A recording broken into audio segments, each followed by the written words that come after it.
Good morning to all of you, and I hope your Diwali was awesome. You enjoyed Diwali, and we are back to our normal life, attending lecture and exams and orals and all that.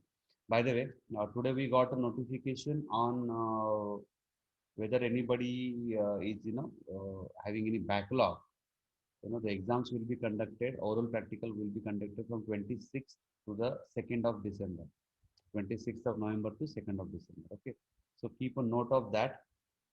What I'm doing, I'm sharing my lecture in between. Sharing my word document. Okay. So what I was saying is that there will be oral practical from 26th to November to 2nd December, and after that from the 3rd to I think 13th or 15th there will be theory exam for the backlogs of second year, first year, second year, and third year. Okay. So keep a note of that. And if you have a backlog, then keep yourself ready for that. If you have any doubt, questions, you can ask our Chandansu sir regarding the exam related queries of Saturi sir. Okay, so let's. I hope now we are back to all attendees are there. So we will be completing last part of the first. There are two parts in the unit number 5. Okay, threaded joint and welded joint. Out of that, for the threaded joint, we are going to complete last part because we have covered so many things. I will try to quickly go over that because you might have forgot about those in while cracking the firecrackers in the Diwali or eating sweets. You must have forgot about all whatever we have learned. So we'll quickly recap of whatever we did.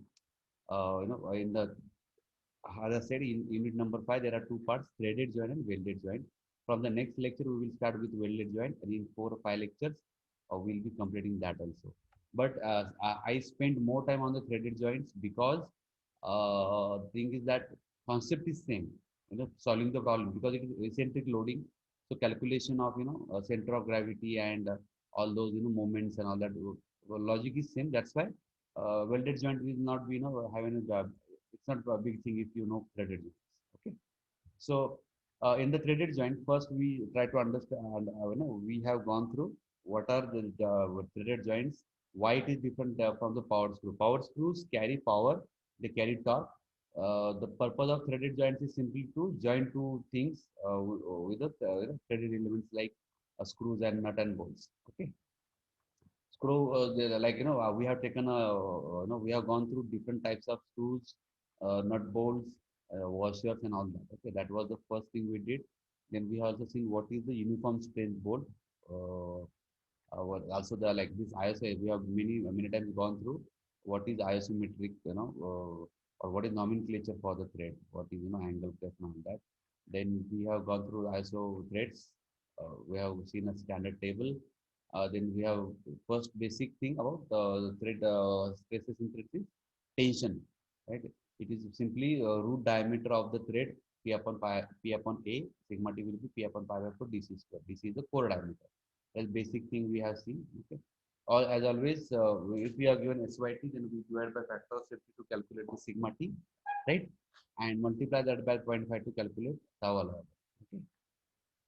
So this is the first thing we have there. Then we have taken example also numerical. Then we started, working on eccentric load, right? And that first was shear thing, simply the finding of center of gravity. And for shear, we have found out what is, there are two shears, primary shear and secondary shear, right? Primary shear will be your load upon number of bolts, and secondary shear will be given by this formula. P1 double dash is equal to PER1 upon summation of all the squares of the distance of the bolts from the center of gravity. Okay. Then we took a numerical on that. Then again centric load, but this time it was perpendicular. So now in this case there will be two different types of forces. One was shear, primary shear, and because of the stretching of the bolt there will be extension or tension. If we have two different types of load, we have seen the procedure, and then we use primary principal stresses for calculation of the sigma 1 or tau max. And using two different theories, we can calculate the stresses. Okay. So I think we have gone through this much, by now. And the next part, circular base, is now almost equivalent to this thing. It is same thing. Only thing that the calculation of the distance here, the calculation generally we assume the bolts are symmetric and the distances are, are symmetric. For the case of perpendicular or parallel to the axis. Now, the case of parallel, load to the bolt, that time it will be having tensile plus tensile because of the extension, right? So these two stresses, so it will be simply addition. Okay, so but now for the circular, only the difference will be the calculation of the distances from the center of gravity. Otherwise, the procedure will remain same. Because here it will be at the center for the square or rectangle thing, but for circular it can be anywhere. So the distances will vary. So we have to find out the maximum distance and maximum load and calculate accordingly. Okay. So we'll quickly go through that, and then we will, if possible, we'll try to cover a numerical also. Okay. Anybody has any doubt till now? Because we had a quick recap of 5 minutes. I hope you guys can hear me. You guys can whatever I just discussed. You guys were able to follow that, right? Because I didn't ask that question. We generally ask that I am audible or not to you guys. So I hope whatever recap we did, it was audible to you guys. And now I will proceed with the just someone kindly send me a message whether you guys were able to hear me or not. Then I will continue with the eccentric loading. Okay. If someone reply in the chat. Uh, Anybody is there out of 10 participants? Okay. So now, what we'll do? Who replied? Kunal said yes. Ravi said yes. Who else is there? Guys, all of you one by one send a message in the chat.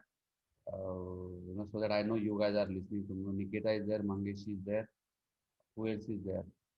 Mangesh, Nikita, Kunal, and Prasad. Prasad, you there? You reply. Prasad, Rishikesh, Ravi, Ruturaj, Sridhar. Sridhar is there? Sridhar Jamdade. Two guys. Okay, Sridhar is like good. Simran, you there? Simran, Suraj Patil.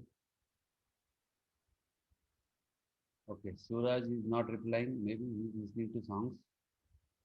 So Suraj and Simran. Okay, just reply me whenever possible, so that I know you guys are attentive.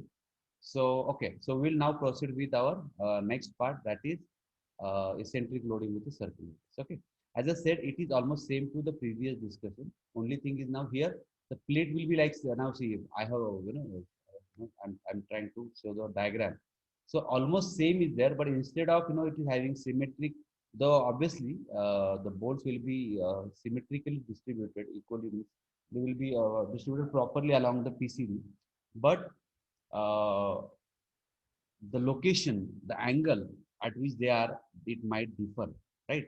So load will differ, but we have to find out where at what angle of these, the load is maximum, the space is maximum. We'll do the calculation for that. Okay. So, but apart from that, just try to assume that it is rectangular plate. The calculations will remain same, right? So only thing is that it is not exactly along the x or y axis of the origin or the center of gravity. It might be anywhere. Okay, so that's why we have to do all this design. So as I said, it is basically generally round flange. When we are joining two things with flange, it may be anything, my water pipeline or anything, any fluid pipeline, or it may be anything, flagpole or whatever. So if we are using flange, that time the distribution of these bolts will be around a circle, right? And the circle passing through that centers of the bolts is called as pitch circle, right? And that will be the distance from the origin O will be the distance of the bolt along the pitch circle, right? So now, so distances of all bolts will be same R, but the location will be different depending on the angle, right? And accordingly, your stresses will change. Now, just imagine why the stresses will change. Okay, so if you see the diagram A, okay, when you are putting a like eccentric load, like say in the diagram B, we are able to see that the load is P is applied, right?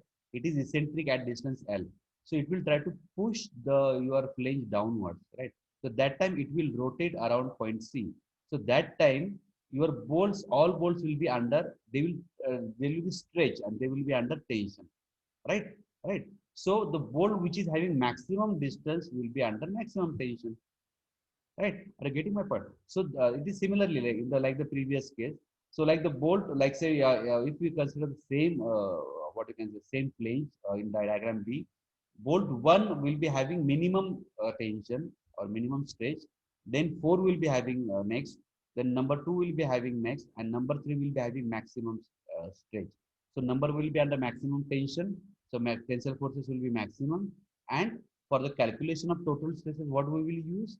Will use shear plus your tensile forces, right? Like whatever we do, like we'll principal either principal stress theory or principal shear stress theory. So we'll calculate sigma 1 or tau allowable, and for that we'll use that principal stresses formula, right? But for that we must know shear stress and tensile stress. Now shear stress is simply your P upon number of bolts will be your shear stress. Okay, somebody said something. Who is there? Okay Suraj Patil जागा झाला message आता नाही मला वाटलं message आता आला तरी 10 message आला anyway so what I'm trying to say is that you will have two stresses, two different types of stresses. One is shear load upon number of bolts and one tensile because of the stretch. Now see, different bolts depending on their location they will have different stretch, right? And because of that there will be tensile stress. So we'll use then combination of the stresses for the calculation of the principal stress or principal shear. Clear? So, but shear stress is same in all the bolts. Now, only vary part is the tensile stress, and tensile stress varies along the distance of the bolt from the point C. So, immediately we can say the bolt which is at the vertical axis of the center of, from the center of the plane will be having maximum. We'll see that from the calculation also. Okay, but I hope it point is clear to you guys now how the stresses are there. Now here see alpha is the angle of bolt one. Okay, alpha is angle of bolt one from the vertical axis. Okay, now in the same diagram image is shown in the right hand side, but we'll talk about that. But in A, now delta 1 is the distance of bolt 1, delta 2 distance of bolt 2, sorry, the extension of bolt 1. Now in the previous case also we have seen that delta is extension, means the stretch of bolt 1. Now stress is proportional to strain. So like that strain is equal to delta upon original length. So original length of all bolt is same. So your strain is proportional to, or delta is proportional to strain, right? We have seen that, right? I think here also here is the same discussion is there. Yes, okay. But before that, let's have assumption all bolts are identical because your calculations will be easy with that. Bearing and structure is rigid. Rigid. Now see why this is important, because if it is flexible, some bolts will have more stress, some bolts will have less stress, but we don't want that. We want all bolts to have uniform kind of stress in them. So for that it is rigid. Like if it is flexible like a rubber, then we cannot do the calculation. Bolts are not preloaded and there is no tensile stress due to initial tightening. So bolts are not preloaded, means there is no preload is there, and initial tightening there is no preload in the bolts. The stress concentration is neglected, right? Because at the core we'll have stress concentration factors and all that we do not want to calculate. And bolts are relieved of shear stresses by using dowel pins. There are no shear stresses. Now in this case, whatever we have seen in the previous case, there will be a concept of dowel pin. Now the shear stress will not be, the dowel pin will be taking vertical shear stress. Now there will be something called as dowel pins are there. So if you see on the C diagram, there will be two pins are there. Now these pins will take the shear load. So the whole purpose of your bolts will be now taking the tensile load. Are you getting it? So in this case, we will not consider the shear forces. We'll consider only principal stresses. So sorry, only the main tensile stresses, right? That is P upon P and U divided by total pi by 4 d square. Okay. Okay. Now, since the point 5 is saying that we do not want to worry about shear stress, so we do not worry about the P upon number of bolts, right? So that part, so if dowel pins are not given, then we will use principal stresses. But if dowel pins are there, right, that means we are ignoring shear stress. Okay. Okay. Proceed now. As I said, right now we have what the same discussion we had in the last time also, that your force is proportional to stress, right? Because stress is equal to P upon A. Now your P area is same for all balls. That is assumption number. I think ball balls are identical number one, right? So because of that A is same, so your force is proportional to stress, right? Stress is proportional to strain, right? Why? Because E, modulus of elasticity is constant or it is same because the balls are identical. So stress is proportional to strain.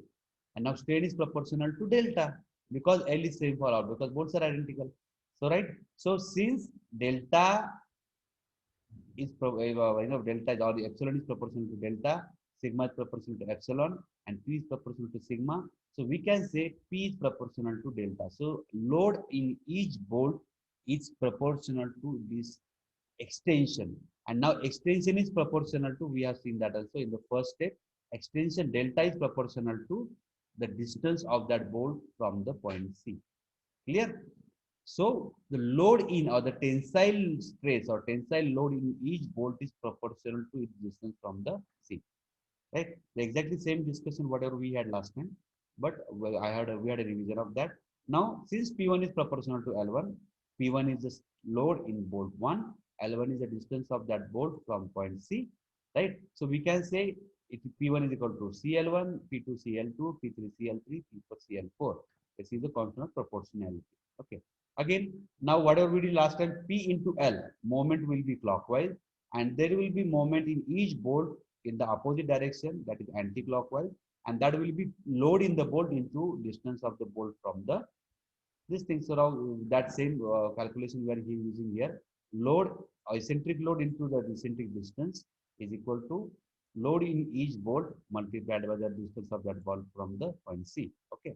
So if we use this, then we can, but we know that P1 is equal to CL1. So we can say we will replace this P1 with CL1, they will get CL1 square. So we can say PL is equal to C into bracket L1 square plus L2 square plus L3 square plus L4 square.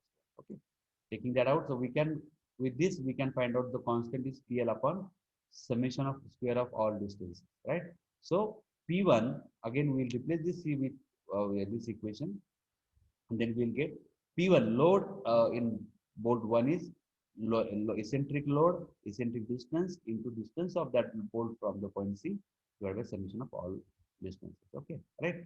Now this is the load in each bolt. Now only from the previous case, now these distances we have to calculate this L1 and L2. Otherwise, the case is very simple. Now L1 is equal to, see, this is the only different part from the previous discussion. See, it is, and it is also very easy. Now, if just look at this diagram, okay. So this L1 distance of point, distance of L1 very okay. This is L1. Now, if you see, I want to calculate this L1. How can I calculate that? I know that this distance is now here. They have mentioned A is radius of the flange, and this radius PCB, this circle of the bolts, this circle diameter of the bolts, right? So we know A is the radius of the flange. That means from the center O to point C, the distance is A, and from the O to the P circle, the distance is B. Now I would like to calculate L1. How can I calculate it? Now I know that this distance, okay, do you want me to, okay, you know what I will do? Let me just quickly take this to the pen so that it is very easy to you guys to understand. Okay. So let me just give me, you know, I will share, stop share, and I will share my paint with you. Okay, so that it is easy to understand. Okay, I hope now you guys are able to see the paint. Okay, let me, you guys can see in my this diagram now. I hope. So what I'm trying to explain here. Let me just take a color and this like. Now this distance, okay, whatever distance I am showing here, that distance is A, and this distance is distance B. Okay, clear? I hope there is no doubt. Now I would like to calculate this distance, or I would like to calculate.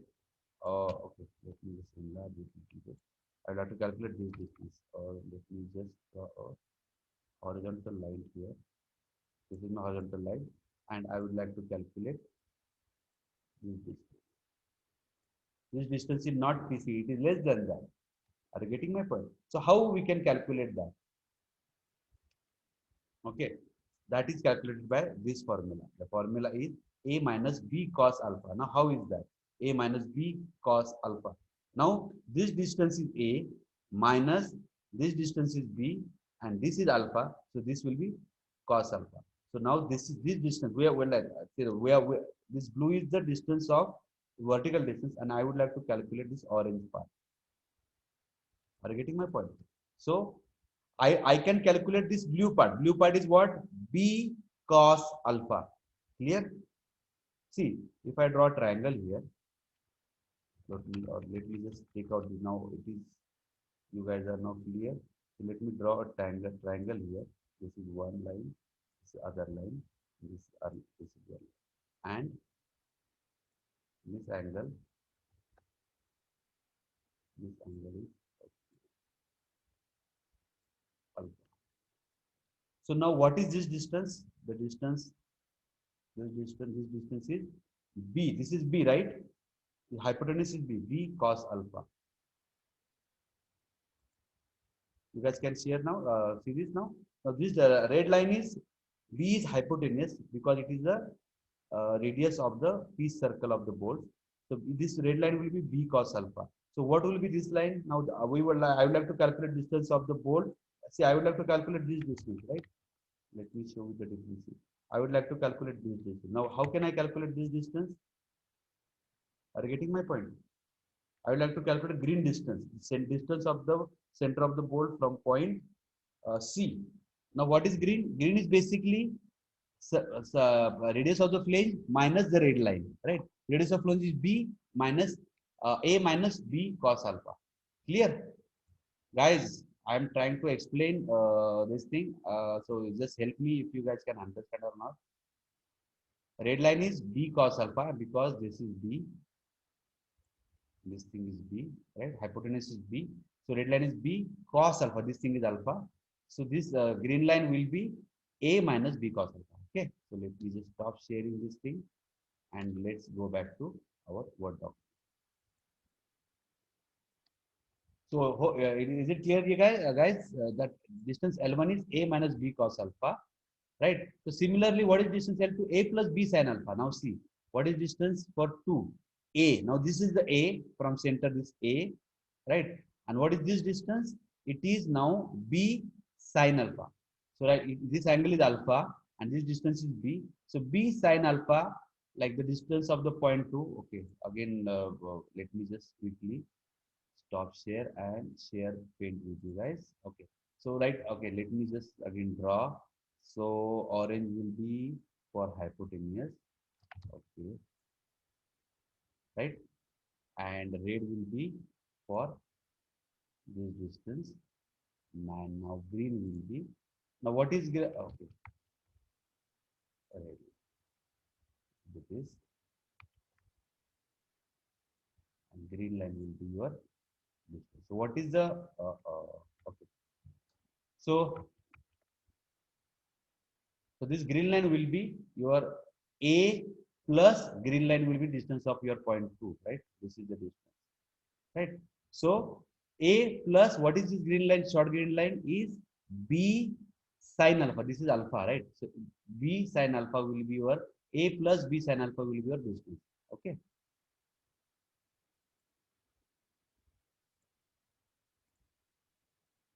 Okay.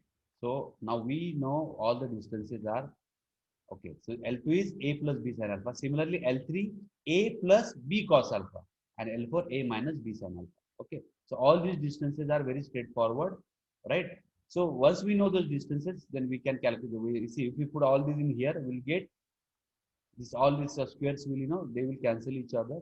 So we'll get 4A square plus 2B square, right? So we put that here. So PL now for one, what is one L1? A minus B cos alpha. So A minus B cos alpha, PL into that, and divided by 4A square plus 2B. Now take out 2 out of that, you get 2A square plus B square. But we would like to keep your number 4 there because there are 4 bolts. So put a 4 here. So we can multiply by that 2 on the both the numerator and denominator. You will get P1 load in bolt 1 is equal to 2 upon 2 into PL into a minus b cos alpha upon 4 to a square plus b square. This is the formula. It is nothing fancy. Simply what we are trying to put, we are trying to put these distances in this formula. Okay, and this formula we know PL into L1 upon summation of all, and summation of all distances is we get 4a square plus 2b square. Okay, so this is the load in. So here now what we simply did, we got number 4 because there are 4 bolts. If there are 5 bolts, 6 bolts, 8 bolts, simply this number will change and all other will remain same. Now here alpha is the angle with the vertical, right, of your bolt. Okay.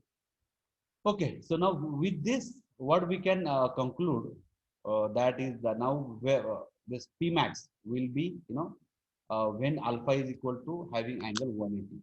Now what is alpha is angle 180? Now see when this P1 will be max, see 2 is constant, P is constant, L is constant, A is constant, B is constant. N is constant, only variation will be alpha.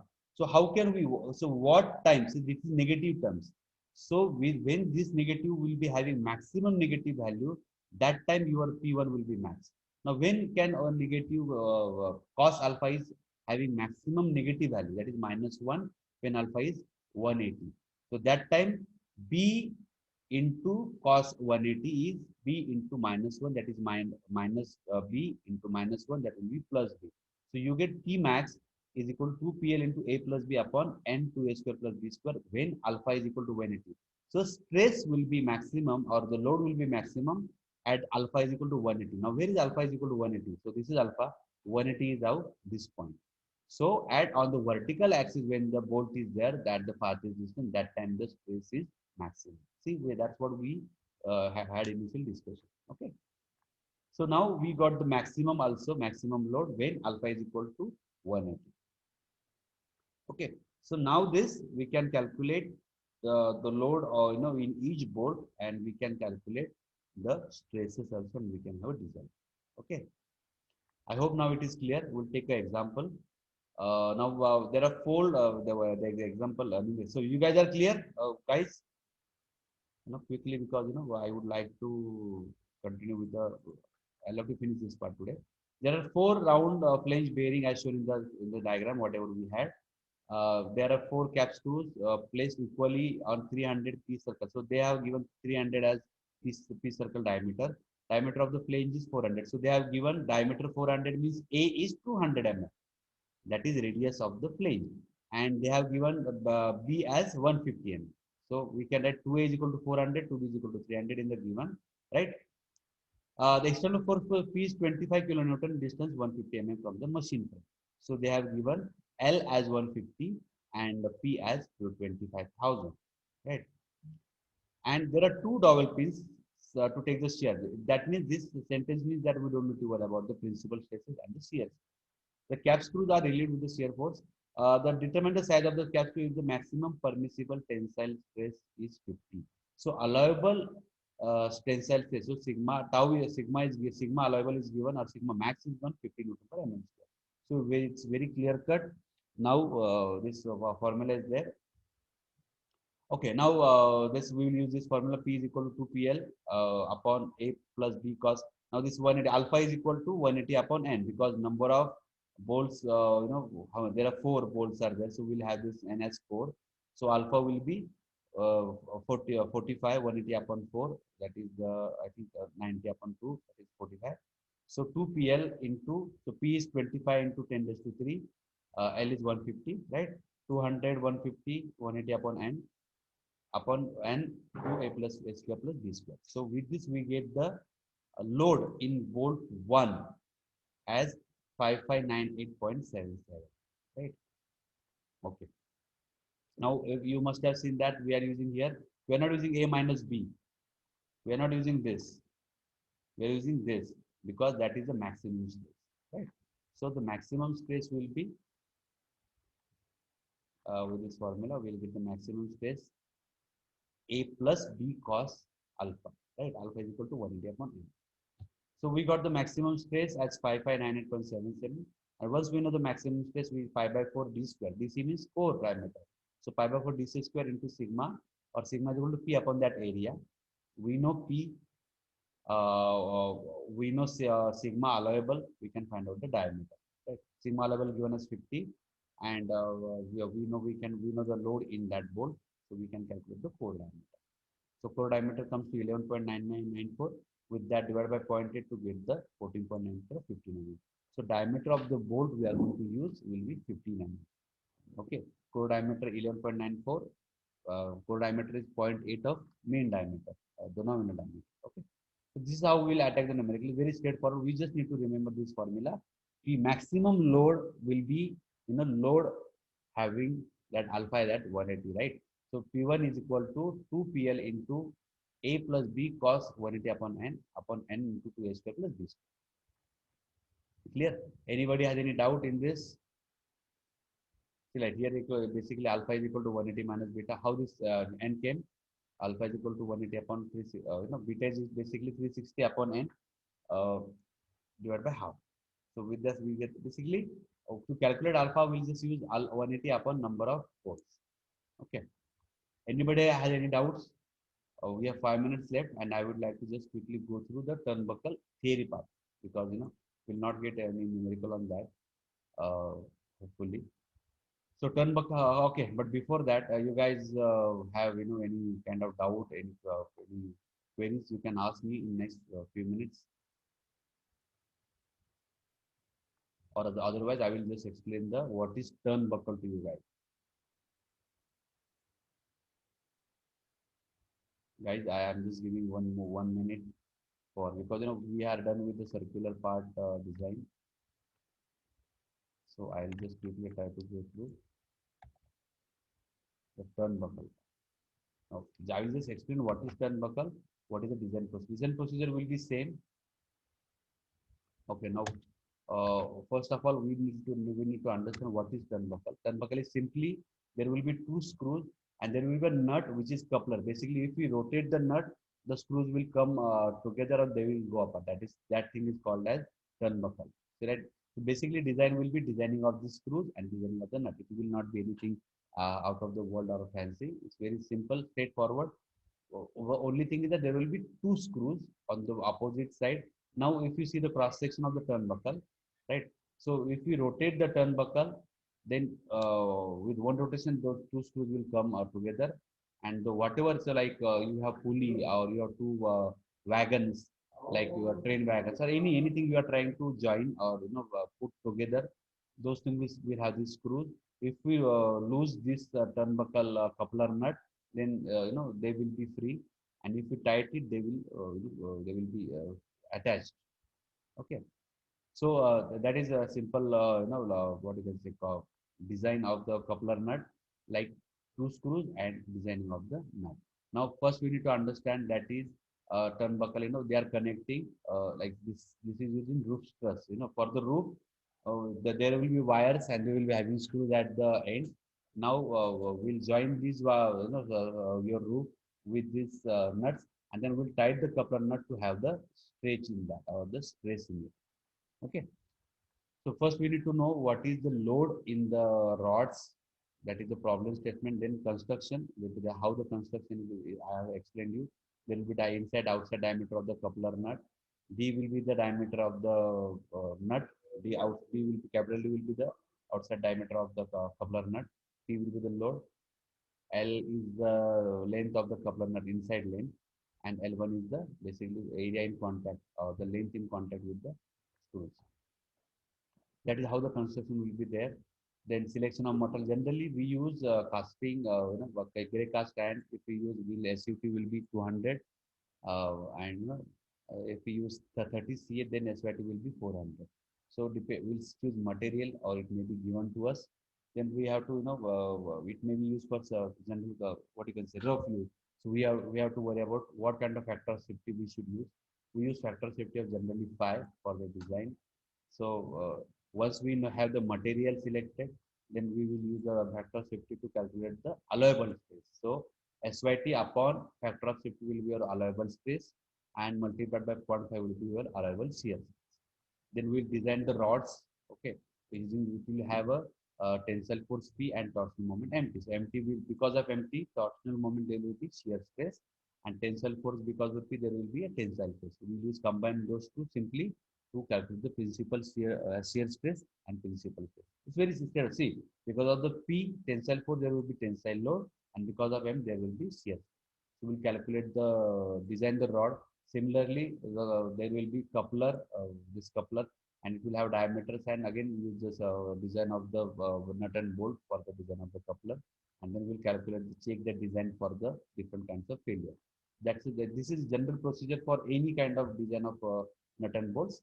But only difference is now is the way of working of the coupler, and we need to understand this turnbuckle uh, for that, like how it will be a bit. There are two screws which will be joined by the coupler. Okay, so but apart from that, design of the bolt, design of the nut will remain same.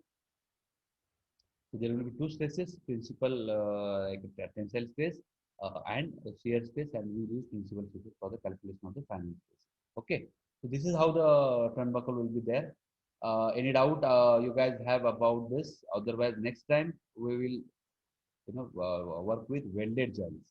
We'll have basic concepts of what are different welds, what are different types of welds, and then spaces in welds. Procedure is almost same. It is not now. It will not be very challenging or difficult for you guys if you know how to calculate this eccentric loading part. And now we have gone through many numericals and many conceptual parts. So it must be very clear to you guys now to work on that. Okay. So anybody has any doubt about this? Now we are done with the first part of unit number 5, that is threaded joint. From next lecture we'll have welded joints. Okay. Any you guys are okay with now? You guys have any query, has any questions about threaded joints? You just try to solve the numericals, right? And if you have any queries, doubts, you can ask me. Okay. So I hope nobody is saying anything. We have few seconds left.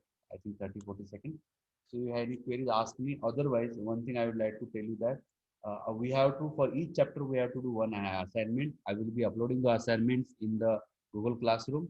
And from there, you have to, look at the problems and solve it on a paper and send me the your assignment in a mail.